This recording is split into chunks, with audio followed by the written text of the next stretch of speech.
Howard Taft to Herbert Hoover were on the membership roster.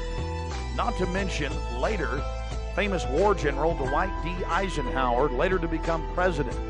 The roster of the Bohemian Club reads like a who's who of the elite. Look at this photo taken inside the Grove back in 1963. There you'll see Ronald Reagan, and sitting two people over from him, later to become president, Richard Milhouse Nixon. Frankly, we don't know if these men actively enjoy the things that go on inside the Bohemian Club. But one thing is perfectly certain from the evidence.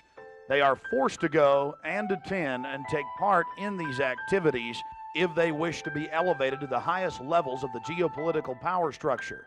Take George Bush Sr., documented member. And then, of course, there's his son. Now, the last four generations of Bushes have also attended the Skull and Bones Society at Yale, well known to be steeped in the occult. Then there's Bill Clinton, a frequent attendee. Upon closer inspection, the entire federal government at the highest levels is infested with Bohemian Club members. And it doesn't stop there. America's private run-for-profit Federal Reserve Bank, from its very inception in 1913, has been run by prominent members of the Bohemian Club. Central Bank Chairman Alan Greenspan was seen leaving the Bohemian Grove only 1 month before he was appointed chairman of the Federal Reserve. He had to be a made man to be a member of the most powerful cabal on the planet. Historical records are clear from major universities. The Manhattan Project was planned and instituted and run from the Bohemian Club. All of this going on in an atmosphere of bizarre revelry.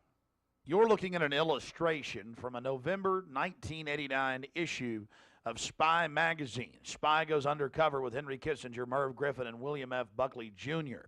The story was clearly a shill, meant to misdirect the intensifying media coverage that the Grove was getting in the late 1980s.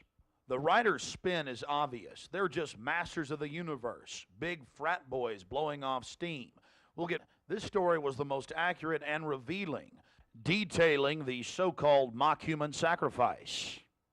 Former German Chancellor Helmut Schmidt wrote extensively in his memoirs, Men and Powers, a Political Retrospective, goes into great detail about the secret establishment running the world, the Trilateral Commission, the CFR, the Bilderberg Group, and of course, ladies and gentlemen, the Bohemian Grove.